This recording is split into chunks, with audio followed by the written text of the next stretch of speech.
Welcome to part 3 in our position reclassification trilogy. In today's session, we are going to look at the configuration necessary to put in place the enhancement that I showed and demonstrated as part of part 2. So stick around and let's get started.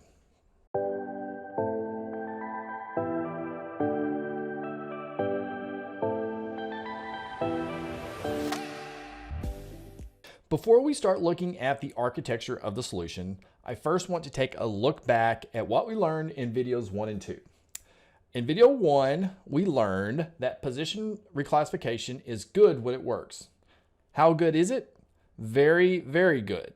As a matter of fact, it does a great job of taking whatever changes you've made on the employee and moving it back and synchronizing it back to the position, which is something that was not available back in the SAP days. However, in video 2, we also learned that position reclassification doesn't work in all contexts, but that there may be a solution. And I demonstrated that solution last time. So now what we're going to do is lay out the architecture of what's involved in building that solution so that you can try it out for yourself.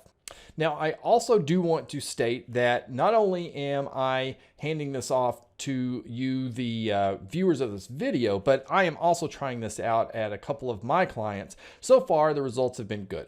So without further ado, let's look at the architecture. Okay, so the solution overview, this is not a very high-tech diagram, but you can see here, we start out with the job information change. So you go in and make a change at the employee level. Nothing surprising here. But what we are going to do at that point is we are going to use an ISC event trigger, ISC meaning intelligence services. And we are going to trigger using ISC events, an intelligence service trigger. We're going to use an integration center on-demand job. And we're going to use that on-demand job to call an OData API that's internal to SuccessFactors that will update the position. So this is at the highest level, the steps involved in building out this solution. So now what we're going to do is I'm going to go in and we're going to go through the steps. Now, there are more steps than just this, which you will see as we go through the actual step-by-step guide, because there's several business rules. We're going to be adding some fields. So there's lots of fun to be had as we go through this process. All right, one last thing that we need to cover before we really dive into the configuration, and that is we have some prerequisites that need to be met before you can build out this enhancement. So these are some things that need to be in place in the system before the solution will be successful. So let's start through them. I'm going to go through these at a pretty high level because I would expect that anybody that's going to go to the trouble of putting this into your system probably has a pretty good idea of what position management looks like. So if you're not in that category, then maybe don't try out this solution right away. Maybe wait till you get a little more experience on position management. So anyway, with that caveat, first off, the first prerequisite is that position hierarchy must be the leading hierarchy. That is clearly the leading practice anyway, so hopefully that is the way that your system is set up to begin with. Next up is that position reclass is used on all event reasons, or at least every relevant event reason. Obviously, we don't need position reclass set up on things like termination because there is no sync back to the position for those. But for any relevant event reasons, position reclassification is set up as the follow-up activity, not position transfer. Most of my clients have not been big fans of the idea of position transfer anyway, because the idea of the system just creating positions on the fly is not necessarily ideal for most customers. Lastly, The position management setting of reassign direct reports according to position hierarchy on termination screen needs to be set to yes always. So if you are in one of those organizations where you are allowing your whoever it is that is initiating your termination to just decide ad hoc where these people are going to be reassigned to, that's not going to work with this solution. And truthfully, to me, this kind of flies in the face of what position management is about to begin with. So I would definitely recommend using yes always anyway. So those are the configuration prerequisites. Now let's finally dive into the configuration. And the first thing we're going to do is add a couple of fields to job information. Okay, so I'm just going to scroll down here to the bottom and show you the fields that I have created. You can see I have one that's a supervisor position and one that's called supervisor position vacant. So the supervisor position field is just a simple string, and the supervisor position vacant is a yes/no pick list. Okay, so let's move on now, and we're going to talk next about some business rules. Okay, the first two business rules that we need to add are on change rules that are tied to the supervisor. So if we go in here to the supervisor, you're going to see the two rules here. Let me first explain my naming standard. I start with 2 characters for what the object is, in this case, job information, then 2 characters for kind of the general category of the rule. So DF means defaulting. So this first rule is defaulting to set the supervisor vacant flag. So now let's go in and look at the rule. And you can see here it's just using the standard job information object. And so what this rule is doing is it is going to set a flag based on whether the parent position of the position that the employee is in is whether that position is vacant or not. And so what that means is the supervisor's position of the employee, is that position currently vacant? Why is that important? Well, we'll explain more later when we have a little bit more time to explain the importance of this. But for now, all you need to know is that we're going to set a yes flag if the position above the employee's position is vacant, and a no if the position above the employee's position is filled. So that's step 1. Step 2 is defaulting the supervisor position. So this rule is deceptively simple. So what it is doing is it is saying that if the supervisor position is vacant, or is not vacant, then we're going to set the supervisor position to be equal to the supervisor's position. So you can see here, it's kind of difficult to describe that properly, but the supervisor position field is going to be populated, and we're going to populate by going from in the job information to the supervisor field. Then we're going to look up the supervisor's job information and then look up their position. So this is how we are populating the position field, this supervisor position field. Now, the one other thing I want you to notice here is that the else condition is blank. And so what that means is if the supervisor position is vacant, then we are going to leave whatever value that was in that supervisor position field. We're just going to leave it the way it was before. Again, I'll explain more later.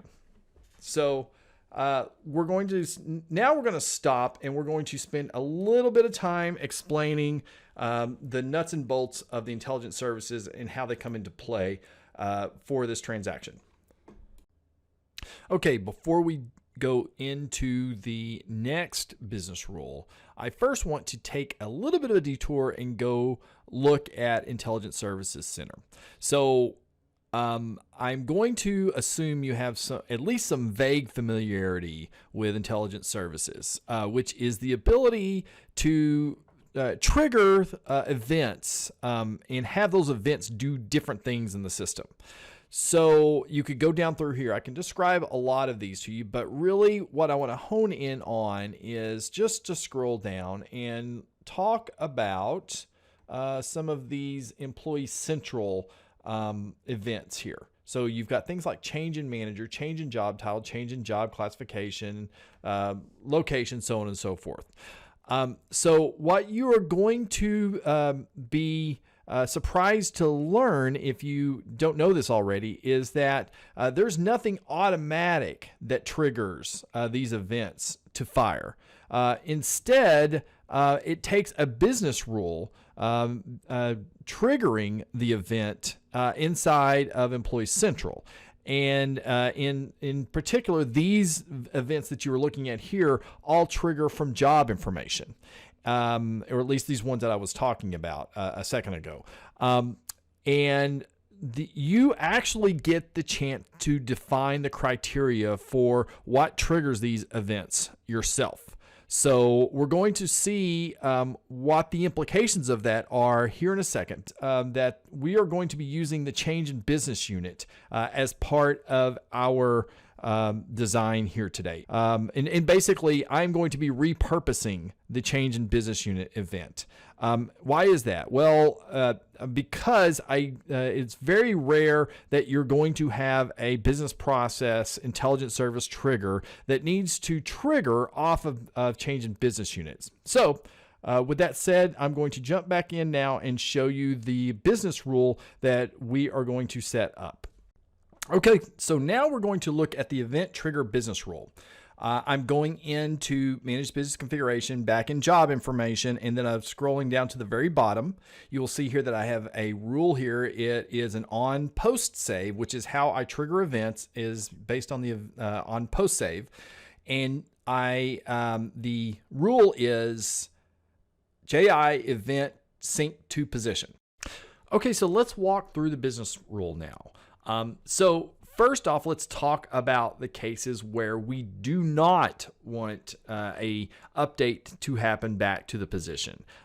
So there are three conditions that we have here in the if statement where we would not want the change to get pushed back to the position. The first one is if the position is a mass position. So if you have multiple incumbents for a position, or potentially could have multiple incumbents for the position, then the synchronization back is not going to be something that you can use.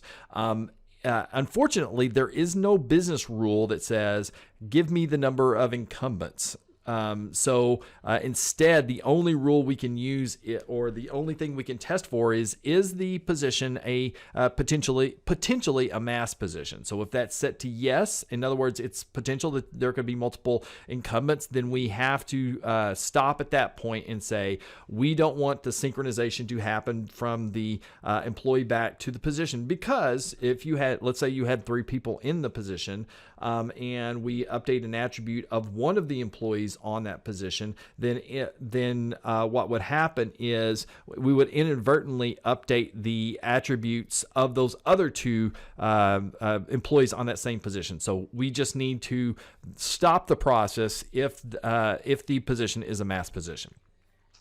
The second reason why we would not want to push the change back to the position is in cases where on the employee's record, we're actually updating the position itself. So in other words, if we're changing position numbers, then it's pretty obvious that any changes that are happening to the employee record actually originated because we are pushing changes from the position down to the employee. So obviously in those cases, we also do not want a change to get pushed back to the position. So that's the second reason why we would not want to update the position based on what's on the employee. The third one is a little bit trickier, but hopefully I'll be able to explain it here.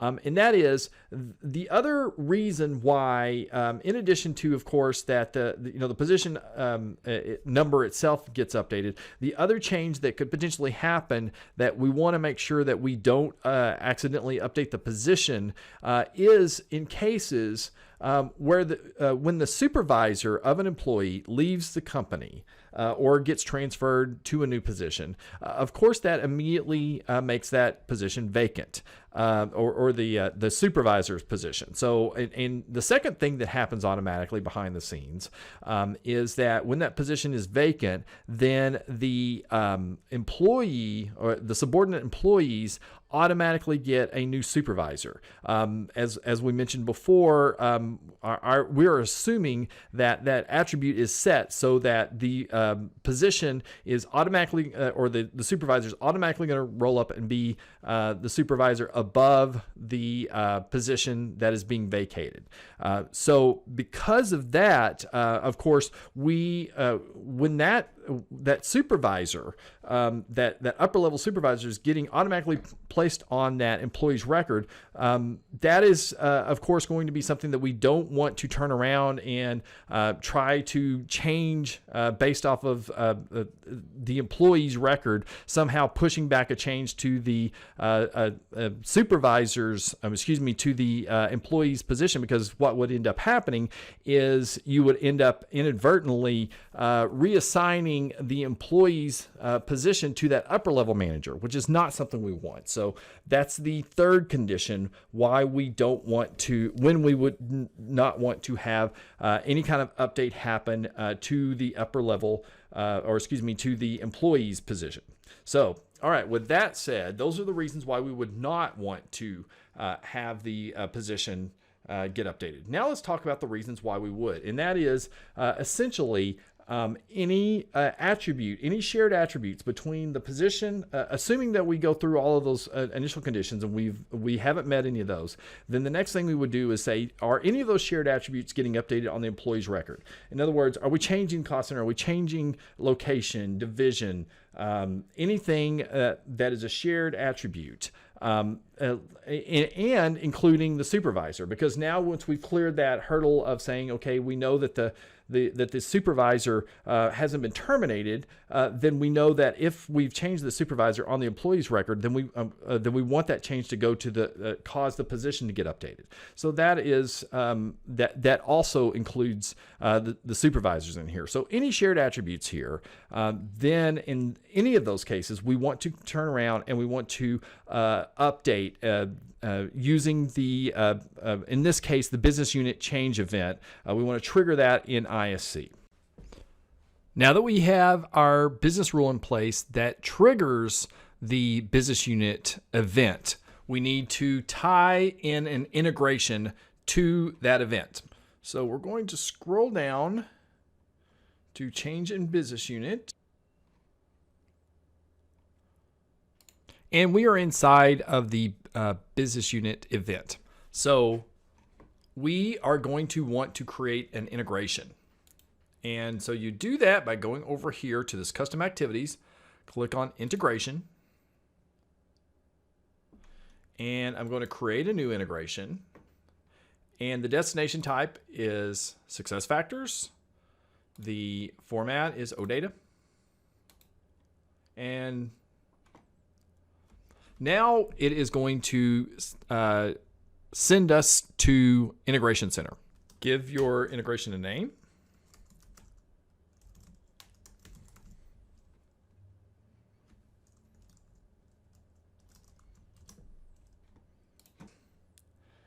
Okay, so from here, we need to specify what the object is that we're going to be updating. So from here, I will choose position.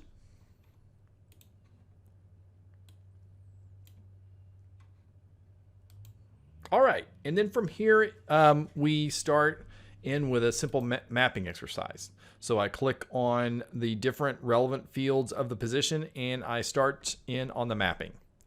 So the process is pretty straightforward.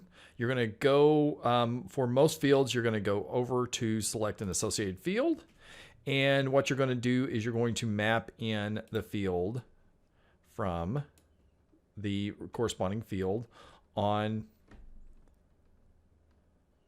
SuccessFactors, on job information.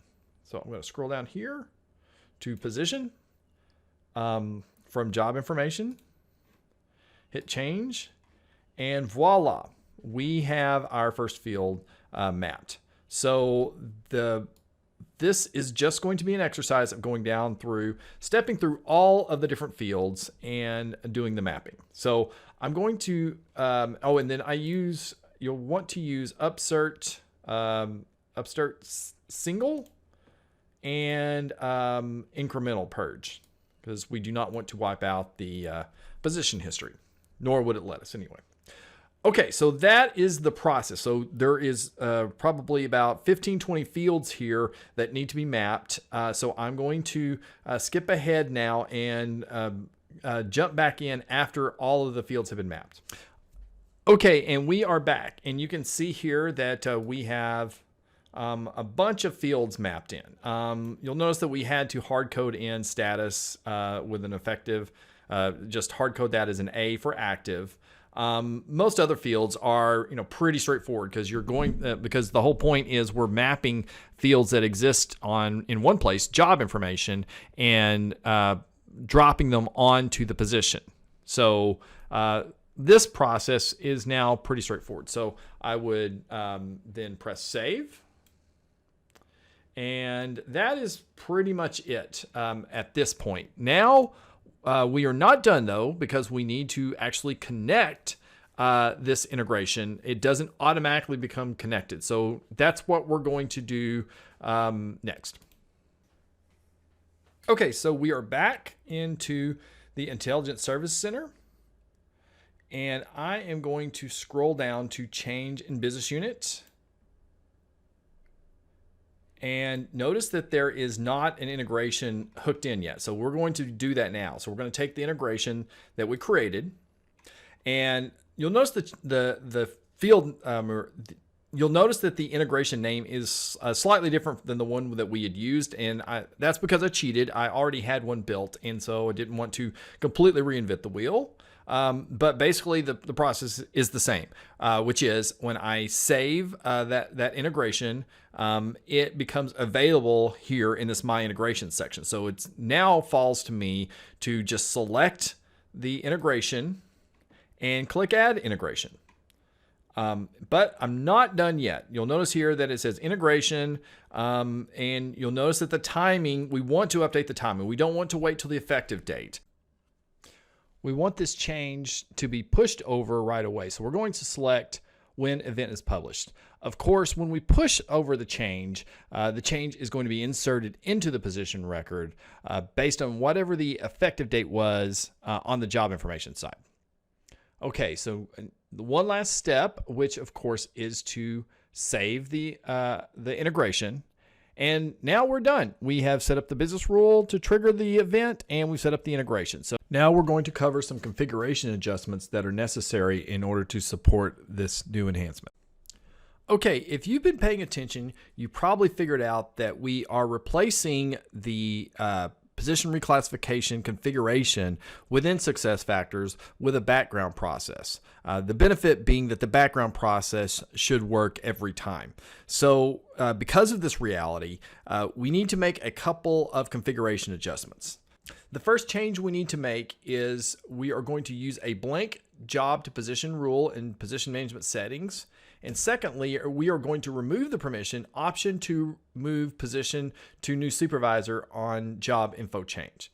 So now let's look at both of these configuration changes. So we are in position management settings under synchronization, and we are going to be updating the rule for synchronizing job information to position.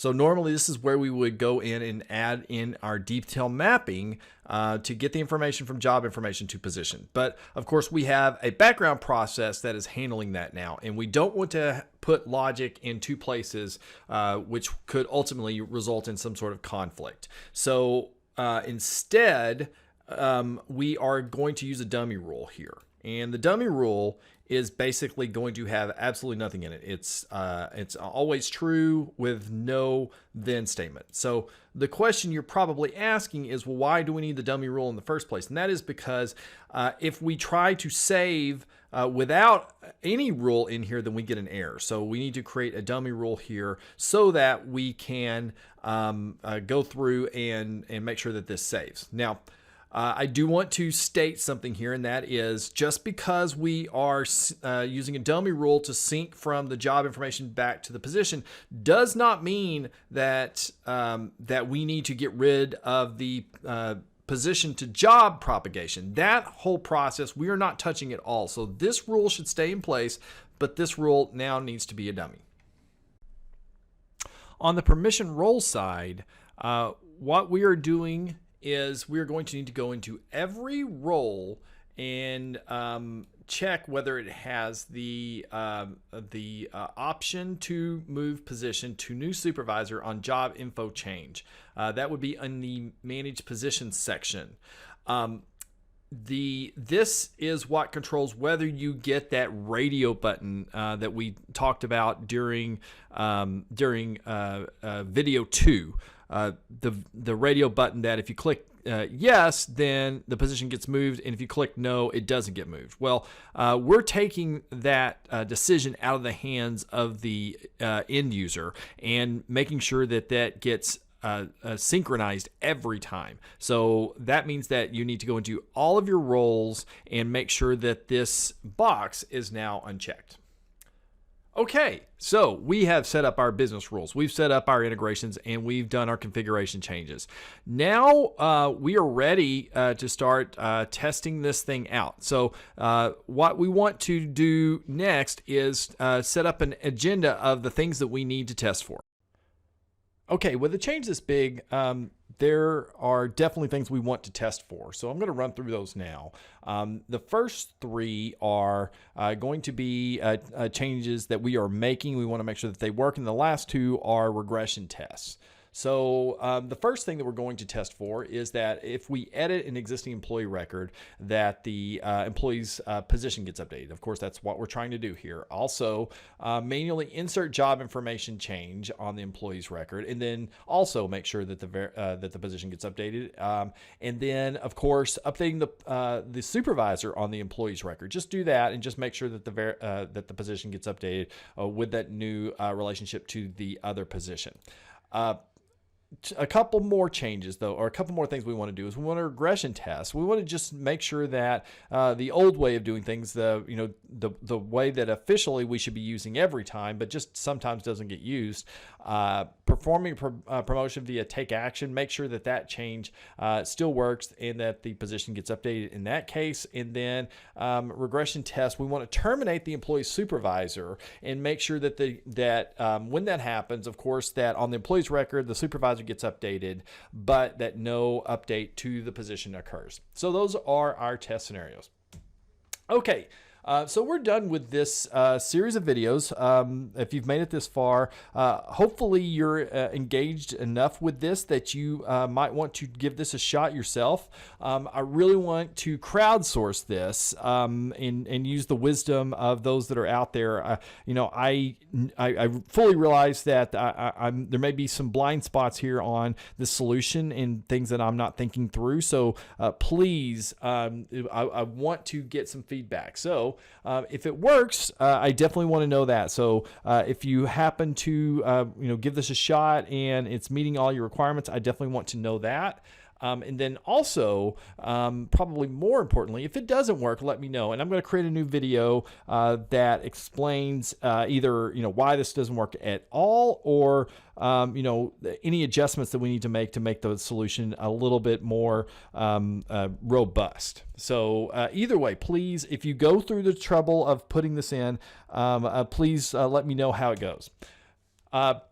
If you work, and then also if you work at SuccessFactors, I would like to restate that I said this in a prior video, but I created an enhancement request on this and it was denied. It just wasn't going to make the roadmap. I would just like to see if we could potentially reconsider that. I've gone to a lot of trouble here, but it would be much better if we incorporated this into the core product itself. I think it's highly valuable if we can just make sure that employee directed changes show up on the position. So please reconsider that if you get a chance.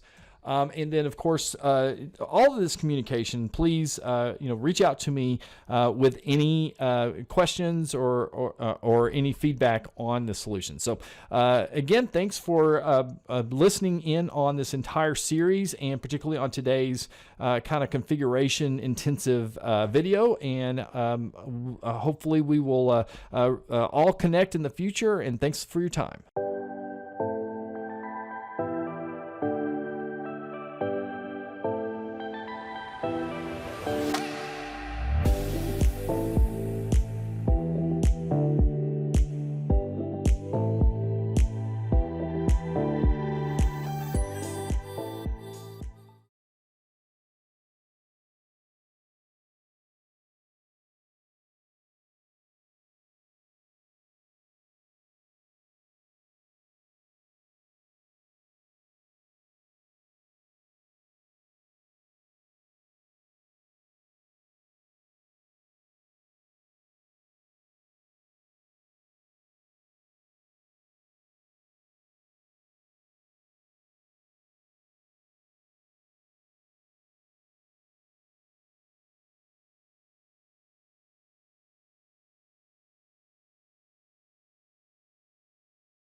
time.